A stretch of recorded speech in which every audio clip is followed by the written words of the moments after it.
El caso de Marco Antonio, el estudiante de la Prepa 8 de la UNAM, que desapareció por 5 días, luego de ser detenido por policías capitalinos, ha causado indignación entre algunos grupos sociales. Hasta el momento no se conoce la versión de Marco Antonio y tampoco qué ocurrió exactamente luego de ser liberado. Hoy hablaremos sobre este caso en punto y coma y sus papás nos ayudarán a aclarar muchas dudas. Bienvenidos. El pasado 5 de febrero, el procurador capitalino Edmundo Garrido dio a conocer que el menor Marco Antonio Sánchez fue liberado aproximadamente 11 minutos después de su detención, mostrando una línea de tiempo elaborada antes, durante y después de su detención, el pasado 23 de enero, a través del análisis de 53 cámaras y 20 horas de grabación. Sin embargo, no se observa el momento exacto en que los policías preventivos lo dejan en libertad. Lo que les acabamos de mostrar es la evidencia de video que hemos recabado. Lo que no aparece aquí, no existe ese tipo de evidencia. No tenemos cámaras donde fue esta situación. Lo que sí estamos acreditando es con el GPS que trae la unidad, es el punto específico que señala la tecnología donde fue dejado que se retirara de la unidad, y después estamos refiriendo dónde aparece la cámara que la visualiza por primera vez después del evento. En el video presentado por la Procuraduría de Justicia Capitalina, tampoco son nítidas las imágenes del número de la matrícula de la patrulla MX85P1, donde fue trasladado este joven de 17 años.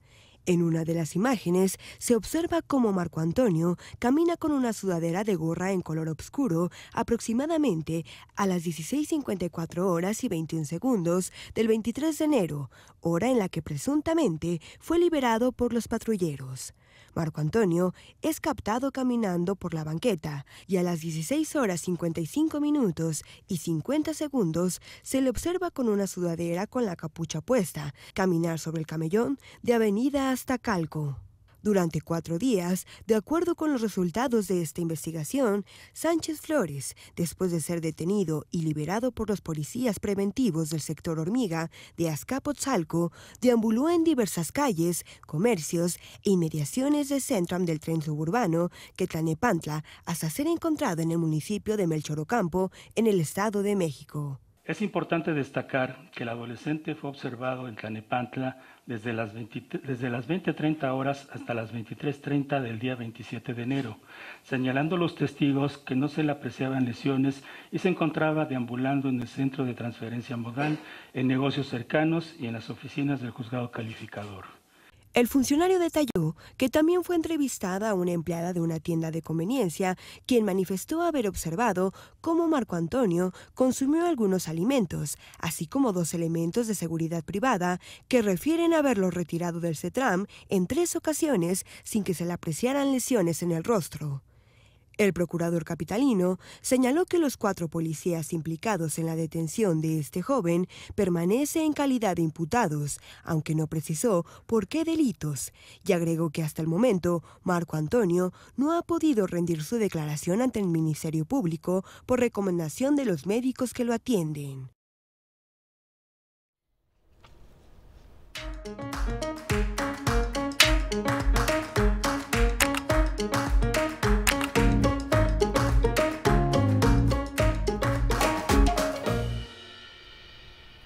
Pues bienvenidos a Punto y Coma, soy Fabiola Guarneros y quiero darle primero la bienvenida a nuestras compañeras Mariana H. ¿Qué tal, Fabi?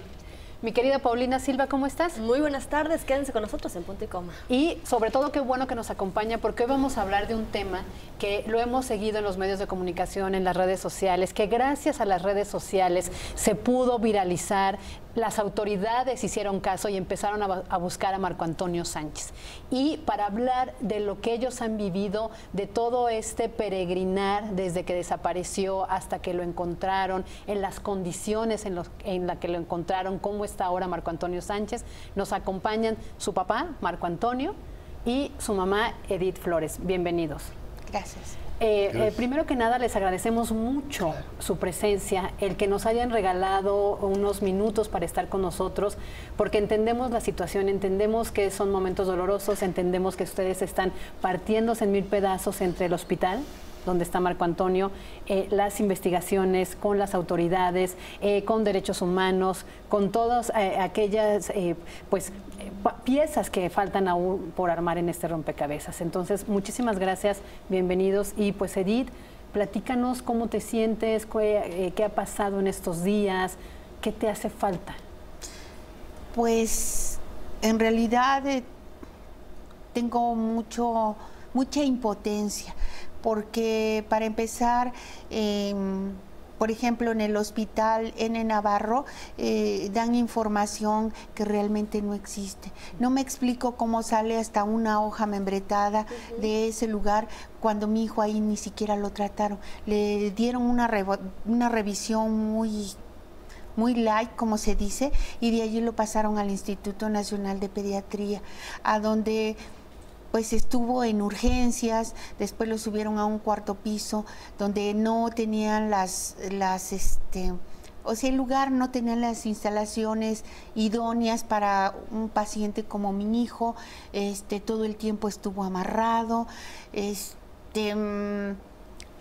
En sí no nos dieron un informe médico en forma, nada más una tal doctora Valladares, pues dijo que le hizo un encefalograma, que le hizo una resonancia magnética y unos exámenes de gabinete, pero en sí no hubo nada, porque lo que dicen es que eso está bajo llave. Entonces, viendo todo ese tipo de situaciones y anomalías, tanto como del personal como de de las instalaciones, yo le pedí a la primera visitadora de la Comisión de Derechos Humanos, así como a la titular de la Subprocuraduría de Atención a Víctimas del Delito, a la maestra María de los Ángeles López Peña, que pues me lo cambiaran a neurología. Y sí, ella hizo el favor de ir a ver eso y lo cambiaron de manera inmediata, pero sí estuvo más de 6 días en pediatría, amarrado. Y en pediatría además. En pediatría, amarrado, o sea, como con camisa de fuerza. O sea, qué lástima, en verdad, que ese tipo de hospitales, tanto neurología como el Instituto Nacional de Pediatría, va tanta gente. ¿Por qué? Porque no tiene seguridad social y los tratan tan mal. Y como le dije ayer a uno de los doctores de neurología, la gente se calla. ¿Por qué? Porque piensan que le hacen un favor, y eso realmente no es un favor, porque es el impuesto de todos nosotros. Entonces están obligados a tener el personal idóneo, que tenga calidad humana, porque ahí quieren tratar a todos iguales, como es en el caso del Instituto Nacional de Neurología, con una enfermera que tiene mi hijo de nombre Wendy, que por cualquier cosa lo quiere tener amarrado, y no puede ser así. Y ayer hablé con el médico encargado que estaba de la consulta en la tarde y le dije, ¿sabe qué? Que no le pueden cortar la cabeza a todos iguales. Y le puse como ejemplo, usted no es igual al doctor que tiene junto, porque aunque sea un poquito, tienen de diferente. Y a mi hijo no lo pueden tratar así, porque después de lo que pasó, ¿cómo viene? ¿Por qué lo amarran? O sea, y la primera vez que yo vi hace 4 días, mi hijo andaba caminando, pero pues iba y hablaba con los demás pacientes que están ahí, los saludaba, y la enfermera fue y lo amarró porque tenían visitas. O sea, están de acuerdo que donde terminan los derechos de mi hijo empiezan los otros, y a la inversa, entonces no tienen por qué tratarlo así. ¿No le han dicho que ha tenido un comportamiento violento? ¿No le han dicho? No hay. Que ayer estaba amarrado antes de que entráramos a la visita, porque él le pidió más salsa a las enfermeras para su comida, y como no lo quisieron dar, pues que pateó las mesas y que pateó las sillas, y como él sabe taekwondo, pues que lo tuvieron que amarrar. Pero ayer, y todos sus compañeritos de ahí dicen que él estaba bien, nada más que no le quisieron dar salsa. O sea, a mí también me llena de incertidumbre el hecho de que mi hijo tiene hambre. Yo creo que como tantos días estuvo sin comer, piensa que se le va a acabar la comida, sí, claro. O no sé, dentro de sus ideas, ¿no? Que no están hiladas. Entonces él pide de comer y de comer, pero yo pienso que no les costaba darle tantita salsa como para que no hicieran que él explotara en ira. Y eso realmente pues a mí no me gusta. Es más, yo le dije ayer al doctor encargado de ahí que si no pueden que me digan, porque a final de cuentas yo pedí ese hospital porque está certificado a nivel internacional de una calidad humana y ya veo que no es cierto. Calidad humana, no lo sé, pero sí son buenos médicos. Por eso ustedes apelaron a este... Pero ¿de qué sirve que sean buenos médicos si el trato que tienen con quien lo deben de tener no es? Edith, nada más déjame tantito hacer una pausa para plantearle al público que nos está viendo que Marco Antonio Sánchez fue trasladado ahí porque cuando lo encuentran las autoridades y ustedes lo encuentran con una, pues vamos a llamarlo así porque no hemos tenido acceso al parte médico, pero lo encuentran con pues un desequilibrio mental y me imagino emocional muy fuerte. Es decir, él no reconoció en primera instancia a sus papás, no podía articular palabra, no sabía lo que le había pasado y entonces por eso es que primero lo llevan al N. Navarro, donde pues, no le hacen bien los estudios. Y sí, efectivamente se filtraron informaciones que ni siquiera los medios de comunicación sabíamos si era real o no el parte médico. ¿Y ustedes corroboran que estaba en este estado, como de que no lo reconocía y todo eso? Eso sí, ok. Eso sí. Perdón, Fabi. Sí, ahora, entonces, ya nada más para terminar de plantear, entonces él está en este hospital porque él no ha podido declarar precisamente por este desorden, digamos, que hay en su mente. Todavía no se sabe qué fue lo que él pasó, qué vivió él, que lo metió en un estado de shock y que pues lastimó de alguna manera su condición cerebral. Hasta ahí vamos. Lo que Edith está diciendo es que no hay un buen seguimiento, no lo han podido tratar. Y yo también pregunto, si son hospitales especializados donde tratan todo este tipo de condiciones neuronales distintas, no son las neurotípicas, debieran saber que cuando hay una reacción violenta, es muy normal y debieran tener protocolos para manejar incluso esto. Pero ¿qué les parece si hacemos un punto y coma y regresamos? Porque todavía hay muchas preguntas, participe con nosotros y pusimos una pregunta en Twitter para que usted hable de este caso, pero si tiene otras, mándenoslos también ahí @punto y coma _TV y la pregunta es, ¿la falta de confianza en las policías se debe a qué? ¿Cometen abusos? ¿No siguen protocolos? ¿Extorsionan o les pagan mal?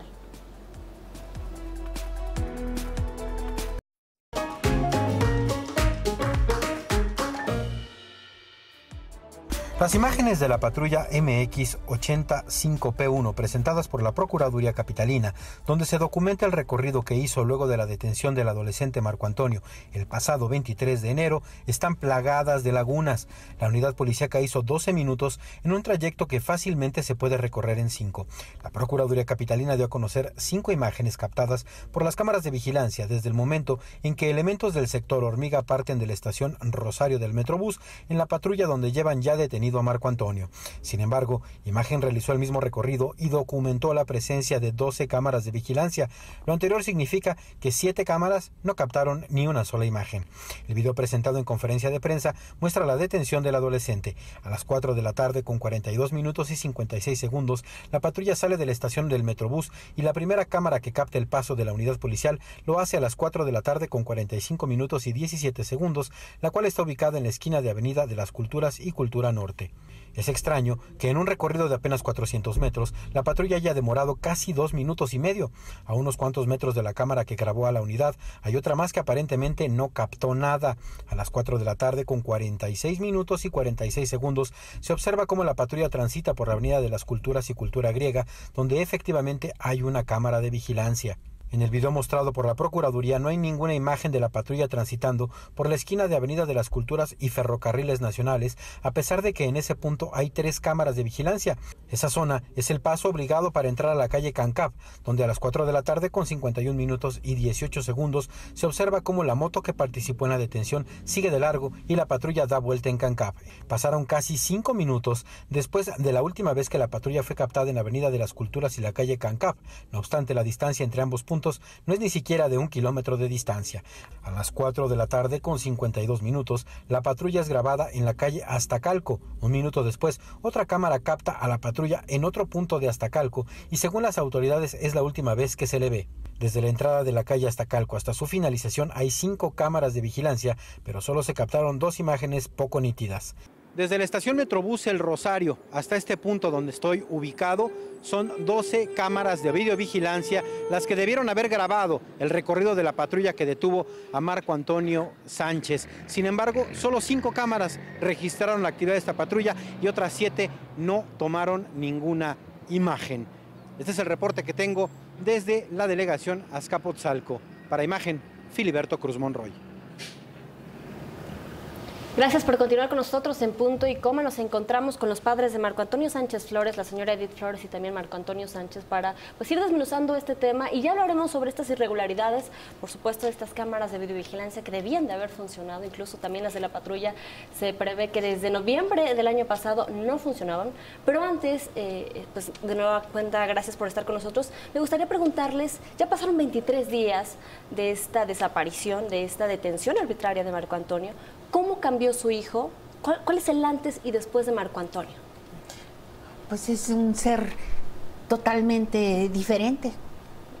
O sea, totalmente diferente. O sea, yo sé que es mi hijo porque, pues, físicamente es él, pero, pues, de lo demás no, yo lo desconozco. ¿Cómo es su discurso? ¿Es coherente? No. Le empieza a hablar de, por ejemplo, Minamió, y termina que tiene una cita en Coyoacán y que quiere helado Santa Clara, y de ahí que comía todos los días en el Vips y que es el 7-Up de su casa. O sea, un discurso pues bastante disparado. Incoherente el discurso más que nada.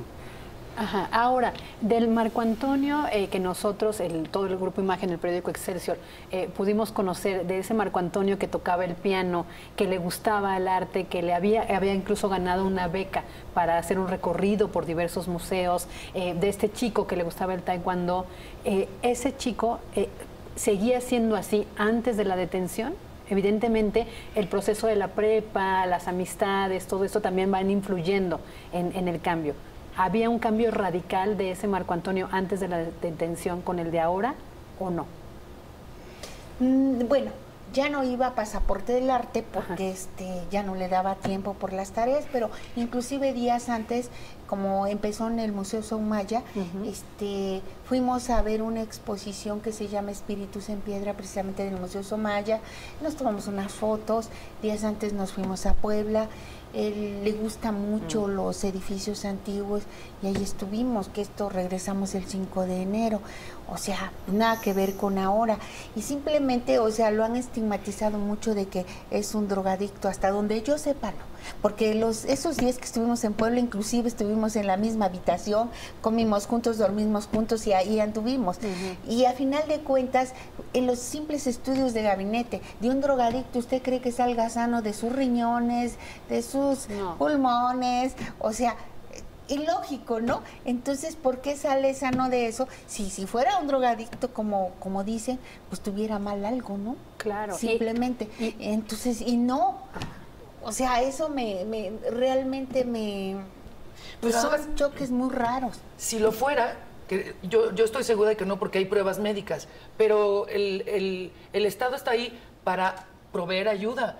No está la policía para golpearlo sin una justificación. O sea, es decir, ese trato no se lo merece nadie. Aunque fuera un indigente que tiene problemas de drogadicción, que está tirado en el piso, no se merece eso, ¿no? Claro. Entonces ahí que se queden tranquilos por ese asunto, porque aquí no estigmatizamos y además están las pruebas que dicen caminando, todo eso. No, o sea, por favor. Eso es esa es la salida fácil. Claro, incluso como este es un programa también donde emitimos una opinión, un debate, también quiero suscribir la parte de Mariana y que ustedes se sientan cómodos porque es así. Lo hemos dicho, esta sociedad mexicana, por la forma en que nos hemos desempeñado, y en sociedad hablo autoridades, maestros, instituciones educativas, médicos y familias, hemos arrojado a nuestros jóvenes a un montón de situaciones o conductas que no necesariamente son las de, pues, entre comillas, bien, ¿no? Entonces, si aún así, no hablo del caso de Marco Antonio, cualquier chico, cualquier mamá que nos está oyendo y que tiene el caso de un hijo que ha desaparecido y aún así consumía drogas, la obligación del Estado es buscar a esa persona y entregarlo a sus papás. Con bien. Punto. Con vida y bien. Y en el caso de ustedes, desentregaron a Marco Antonio, pero no en las condiciones óptimas. Mire, señorita, esa foto que está ahí con la sudadera, precisamente se la tomó cuando veníamos de Puebla. Y compare en la situación que lo entregaron. Simplemente compare la fotografía de cuando lo someten en el Metrobús, a cómo nos los entregan. Claro. Sí, o sea, totalmente diferente. Sí. Otra cosa que a mí me queda duda, los policías ahora son santos, ellos son buenos. Sí. Entonces, ¿por qué violaron para empezar el protocolo de que lo van correteando, y ellos por qué se tienen que meter al Metrobús, y en el Metrobús tiene policía especial? ¿Por qué dieron un nombre y un número de placa falso? Hasta donde yo me he enterado. ¿Por qué? Además, si mi hijo no llevaba nada, ¿por qué lo esposan? ¿Y por qué lo golpean? ¿Y por qué lo tiran? ¿Y por qué se lo suben a una patrulla? Eso es autoritarismo, eso es prepotencia, porque él no estaba haciendo nada. Y a final de cuentas, si usted denuncia a alguien que lo quiere robar, pues usted va.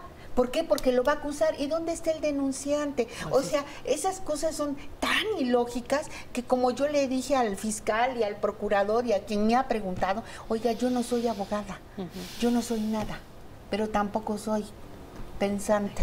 Sí, claro. Eso. Mejor porque estoy en... Más bien si es pensante. Más bien si es pensante, no es tonta. Bueno, no es tonta, pero... ¿no?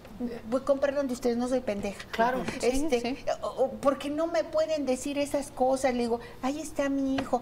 Mi hijo compitió mucho en taekwondo, compitió en la Universidad Autónoma de Puebla, compitió en Acapulco. Tengo muchas medallas, tengo reconocimientos de pasaporte del arte donde fue de los museos. O sea, yo se los puedo fundamentar. No pueden echarle popó a mi hijo así, nada más por querer sobresalir, no.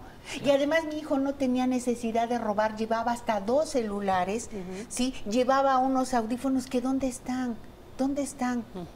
Ahora, Edith, justo esto que nos estaba comentando sobre las inconsistencias por parte de las autoridades capitalinas, hace unos días la Comisión Interamericana de Derechos Humanos se pronunció para que esta detención sea investigada como una desaparición forzada. Y también se comenta la otra parte por parte de las autoridades que están poniendo trabas para que no sea investigado así, porque eso, bueno, de alguna forma podría también afectar la imagen de la policía capitalina, que, bueno, el mismísimo secretario de Seguridad Pública, Irán Almeida, dijo que estaba entredicha la imagen de la policía capitalina. Pero ¿qué trabas ustedes han visto? Porque además nos decía que las imágenes en donde aparece Marco Antonio, según deambulando por las calles cuando supuestamente fue liberado, no es él. No en todas. Porque en una ocasión nos cita la fiscalía para mostrarnos dizque los avances de lo que están haciendo, que son esos videos que están pasando. Entonces, cuando él va caminando con esa sudadera, pues no es mi hijo. Y simplemente no, porque los taekwondoines tienen una manera de caminar. Y usted sabe, usted es la madre. Ni siquiera se ve que es taekwondoín, por un lado. Por otro, da la casualidad que va sin suéter. Va sin el suéter azul que lo someten. Y qué casualidad que 3 días después aparece en una tienda de conveniencia con el suéter.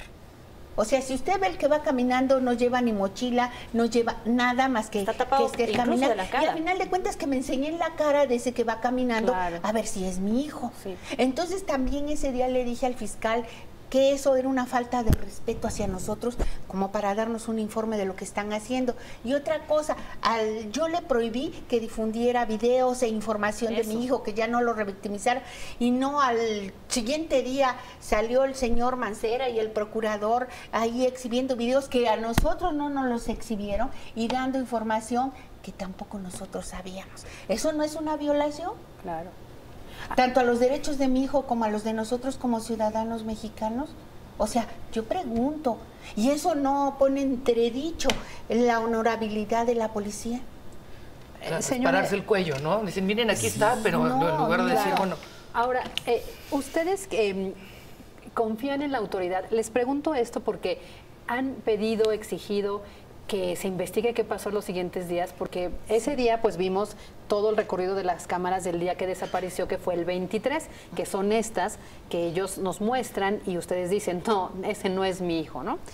Y después lo vemos hasta el 27, que es cuando aparece. Pero 24, 25 y 26, ¿qué pasó? ¿Dónde está? Eso que a mí también me gustaría saber. Y en verdad, yo desde que lo veo, que lo sometieron ahí mi hijo, se ve con el pómulo inflamado y que a ella le pegaron. Vea qué diferencia de mi hijo al actual. O sea, no sé por qué insisten en que no, porque usted sí se informa. ¿Qué requisitos llevan a la detención forzada y no mi hijo reúne todos esos? O sea, la autoridad, ¿por qué no reconoce? ¿Por qué no reconoce y repara el daño? Sí debería de ser investigado por desaparición. Por supuesto, y al final de cuentas yo quiero que mi hijo me lo entregue en sano. No sé cómo le van a hacer, pero yo quiero a mi hijo Marco Antonio que era. No quiero el delirante que está ahí, en verdad. Y además, pues no tenemos la fortuna de contar con las organizaciones. Me da gusto que el alto comisionado de la ONU se interesó en esto, y la Comisión Interamericana de Derechos Humanos, porque en verdad es infame lo que vivimos. No puede ser que los jóvenes, los hombres del mañana, les estén haciendo eso. Otra cosa, si mi hijo fuera, como dicen, porque es estudiante de prepa 8. O sea, no cualquiera entra a una preparatoria. Entonces, ¿por qué? ¿Por qué insisten en estigmatizar? ¿Y sabe qué? No, en verdad, yo como su madre estoy harta de eso. No saben el infierno que vivo desde que desapareció y ahora que lo veo. Vamos a hacer un punto y coma y regresamos con más. No se vayan. Perdón. No se preocupe, Seguimos en este programa en donde les abrimos las puertas, por supuesto, a los papás de Marco Antonio, pero a muchos más que necesiten hablar con medios, que necesiten de un apoyo también para poder exponer sus casos y hablar de esto. Son muchos. Afortunadamente Marco Antonio tiene mucha atención mediática en este momento y no lo vamos a soltar, pero ¿cuántos padres hay ahí también pensando no nada más qué le hicieron a mi hijo, sino dónde está mi hijo? Y eso es el infierno para cualquier madre, para cualquier padre. Señor, yo sé que usted además también pues tiene la responsabilidad del dolor, la preocupación por su hijo, por su familia, por su mujer. ¿Cómo lo va sobrellevando para darles esa fortaleza que le vemos y que se vale también a veces no tener? Bueno, fue muy difícil, ¿no? Más que nada, si se desplomaba uno, pues tenía que echarle uno ganas, ¿no? No durmiendo, mal comido, sin bañar y todo, el recorrido fue muy difícil, ¿no? Pero más que nada era la idea de encontrarlo, como yo ya lo había manifestado, que me lo entregaran como estuviera, ¿no? Y como usted dice, tiene mucha razón, la movilización que se dio por parte de los medios, de ustedes y de mucha gente, fue lo que ayudó a que saliera, porque los resultados que nos daban, por ejemplo, ahí, como es una frontera con el Estado de México, al ir recorriendo yo con familia que tengo en Azcapotzalco, un sobrino decía, tío, ya a lo mejor se lo llevaron del otro lado. Dice, porque a él también le ha pasado que los pasan de Azcapotzalco para el otro lado y que hay cuevas en Barrientos, Barrancas y todo, ahí los golpean y pues ahí los avientan, porque también otro señor que estuvo ahí en la FAS también nos mencionó eso. Yo vengo por mi hijo, dice, pero lo bueno que está aquí porque allá los desaparecen, ya nomás como es carretera. No sé qué contubernio hay ahí, ¿no? Porque es raro andarlo buscando. Yo fui hasta Iztapaluca por informes que estaba en un hospital y pues vamos a ver a donde haya lugar para localizarlo, ¿no? Y ya cuando nos enseñaron los videos, ya en Tlalnepantla, pues fue no un alivio, porque pues sabíamos que lo teníamos según ahí, pero ¿dónde? Nomás nos emocionaron y es imposible ver que después de 20 horas, eso nos mencionaron en el video, aparecían las 10:15, 10:35, que estuvo en el ministerio de Tlalnepantla, que era para que a ella lo hubieran detenido o a ver qué. Y como que se ve que pues nomás lo sacaban a pasear y yo creo lo agarraban, porque lo vemos en el cambio de ropa.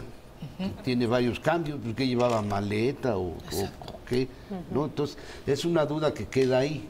Tan solo el principio de cómo fue a dar a Tlalnepantla.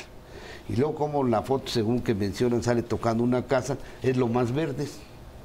Ahí justo en eso me gustaría hacer una pregunta, porque de acuerdo con los medios y lo que hemos publicado es que en ese video Marco Antonio no aparece golpeado de la cara. Cuando lo encuentran ya está golpeado. ¿Qué opinan ustedes al respecto? Pues es que mire, según ellos es el recorrido que hace después de ahí, pero es imposible en el estado que se ve que entra caminando. ¿Cómo va recorrer hasta Melchor Ocampo, no es imposible, ¿no?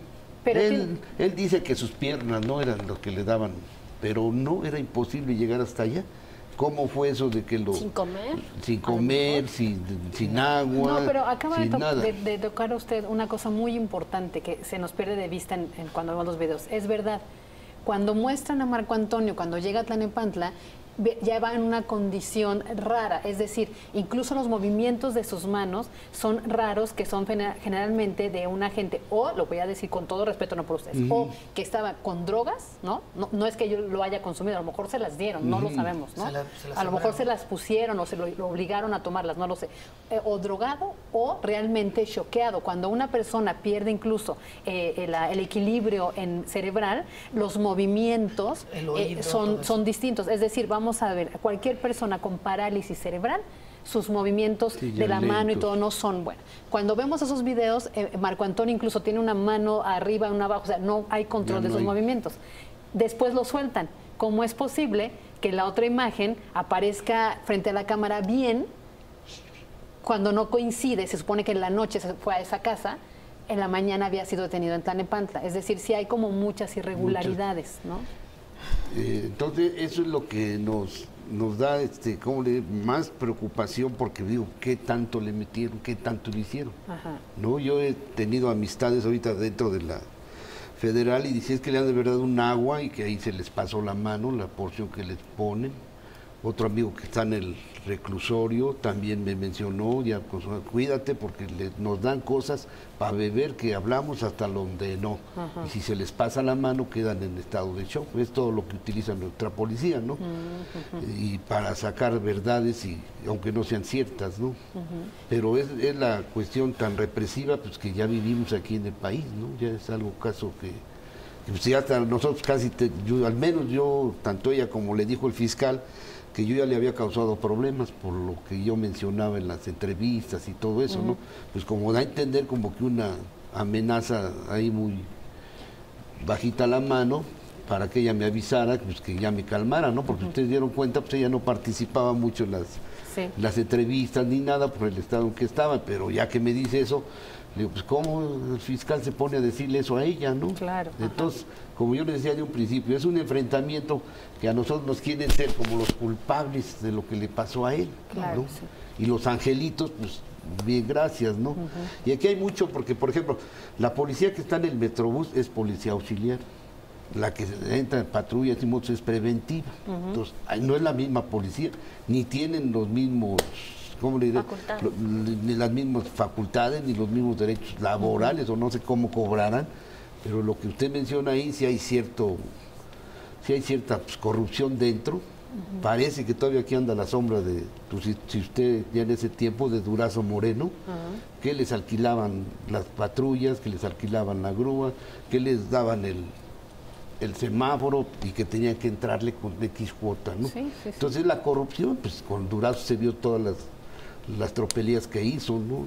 A 23 días de este caso, ustedes, y con la atención que ya han recibido por parte de las autoridades capitalinas, ¿confían en la policía capitalina? ¿Confían en las autoridades de la Ciudad de México? Es que mire, de las autoridades no hemos recibido ninguna atención, nada, en su momento no hemos recibido ninguna atención que digamos, aceptamos o algo, nada.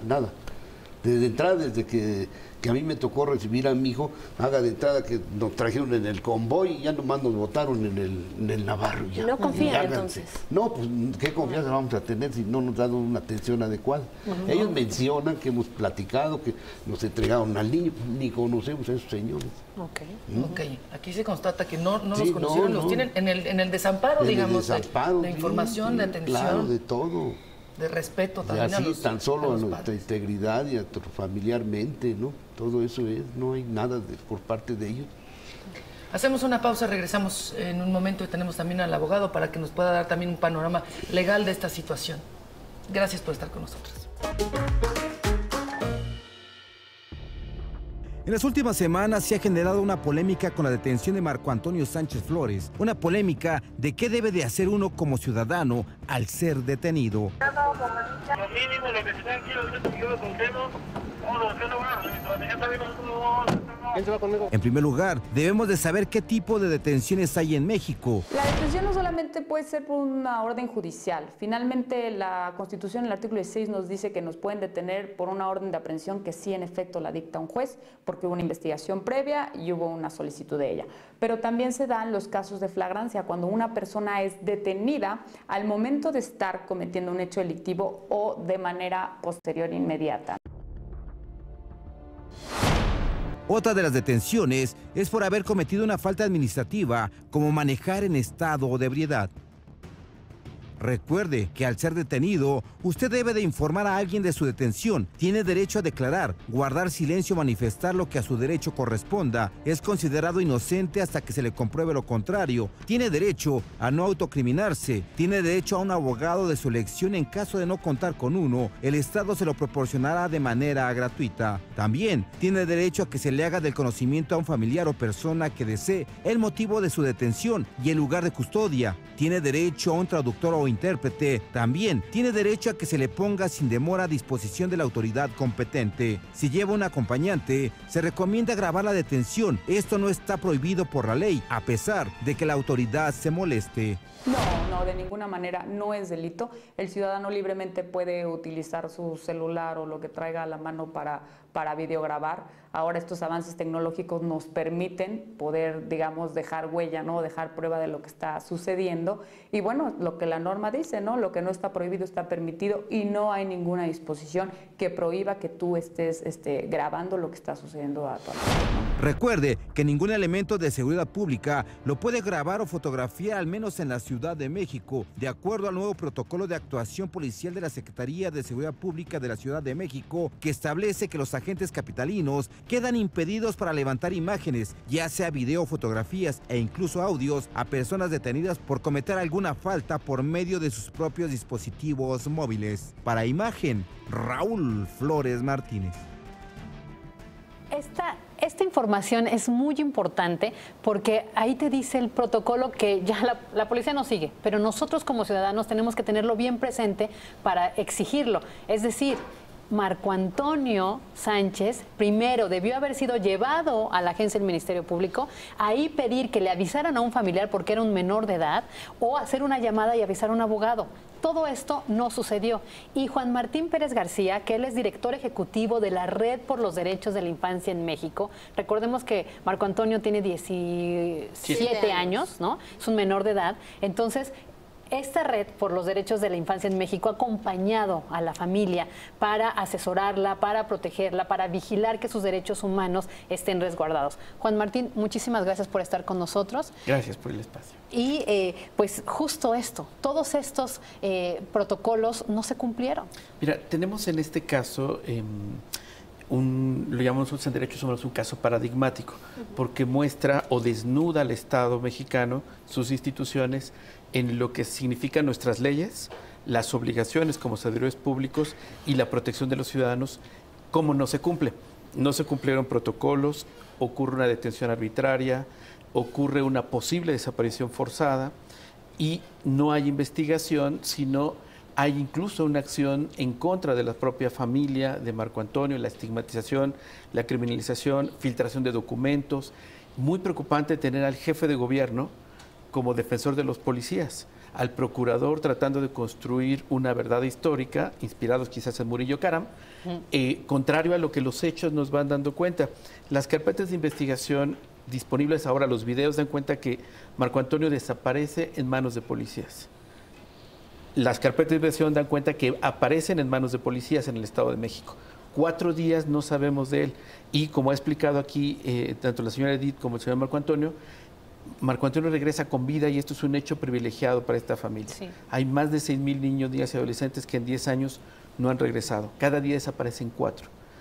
Y es muy bueno que haya regresado con vida, tenemos que felicitar, celebrarlo, pero regresó en condiciones muy lamentables. Eso significa reparación del daño, significa sobre todo justicia.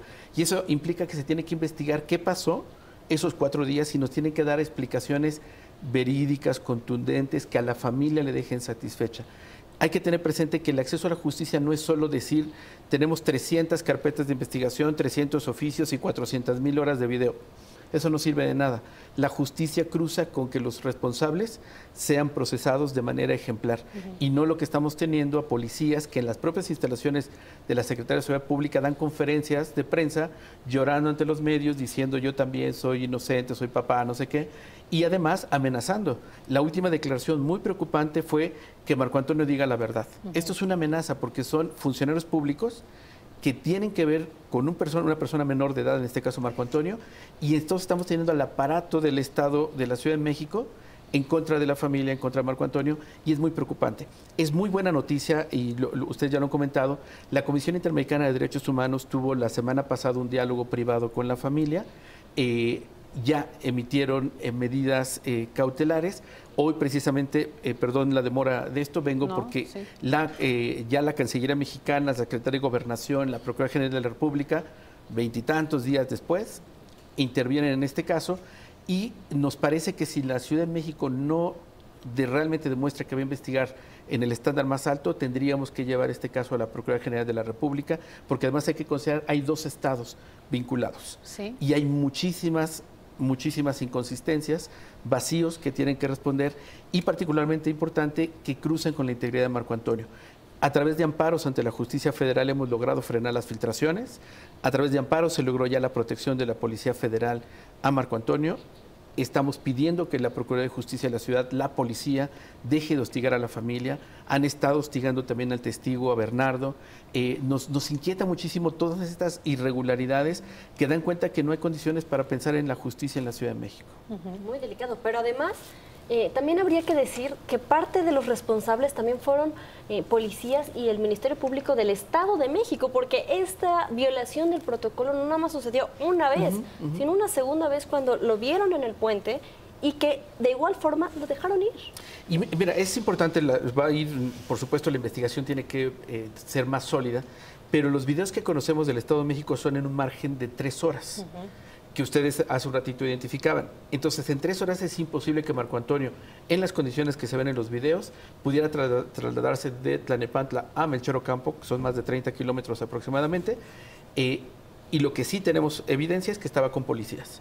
Entonces, necesitamos precisamente entender cuáles son los vínculos entre la Policía de la Ciudad de México y la Policía del Estado de México, en este caso, y 4 días donde las condiciones de la integridad, el aspecto emocional, neurológico de Marco Antonio son graves y son severos. Por eso es que estamos llamando a que este caso se pueda reconocer que no es aislado, no es un tema de policías descuidados que no cumplieron el protocolo, esto es una práctica sistemática. Muchos adolescentes, muchos jóvenes viven esto todos los días, pero no tienen la suerte de tener, digamos, como la visión mediática, el acompañamiento de organizaciones profesionales y en este caso muy excepcional de regresar con vida. Juan Martín, vamos a hacer una pausa. Por favor, no se vaya, regresamos más en Punto y Coma.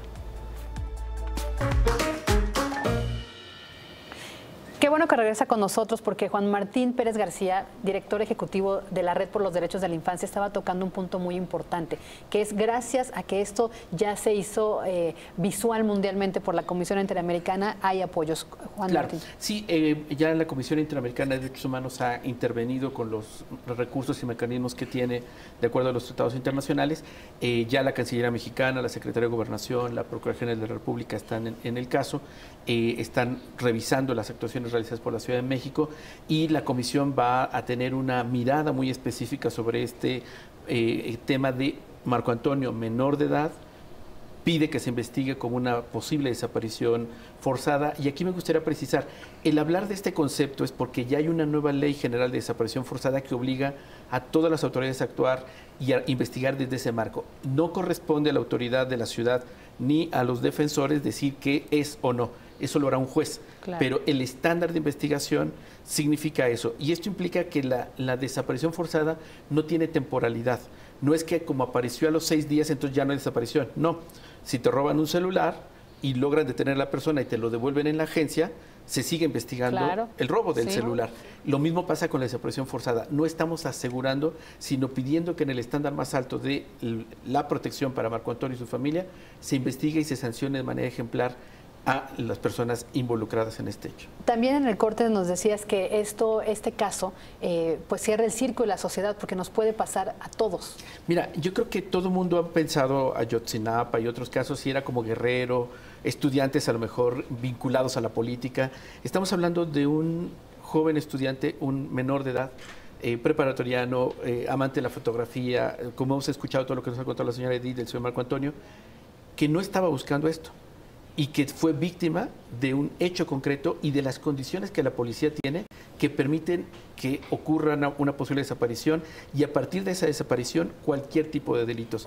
Los niños, niñas y adolescentes tienen protección especial porque significa que cuando no están con la familia, con la comunidad o con una institución, cualquier delito les puede suceder. Y por ello la urgencia de que se investigue y se sancione de forma ejemplar, particularmente en la Ciudad de México, que se ha lucido, que además ha invertido mucho dinero, para decir que tenemos cámaras por todos lados, que además, curiosamente, no sirven, que los GPS de la patrulla no funcionan en el periodo en el que se está investigando. Entonces hay muchas fragilidades que dan cuenta que cualquiera de nosotros, como ustedes ya lo explicaban, podamos ser víctimas de un hecho delictivo de este tipo por las autoridades y que pueda terminar un hecho tan grave como una desaparición forzada o la muerte. Perdón, Juan Martín, el tiempo se acaba en 5 segundos. ¿Confías en que haya un buen resultado en esta investigación y que pronto... vamos a lograr justicia, diría yo, a costa incluso de la negativa y el bloqueo de las autoridades de la Ciudad de México? Eso es un hecho, lo lograremos. Pues muchísimas gracias, Juan Martín. Pues estaremos al pendiente, tú sabes que cuentas con este espacio para seguirnos informando. Señora Edith, igual. Señor, muchísimas gracias. De verdad agradecemos mucho su presencia aquí, que nos hayan regalado estos minutos. Gracias, Paulina. Gracias, Fabi. Gracias, Mariana H., que nos cediste tu lugar. Muchísimas gracias. Y sobre todo, gracias a usted por estar con nosotros en Punto y Coma. Quédese en la programación de Excelsior Televisión porque vienen los titulares con Gaby Tlaseca.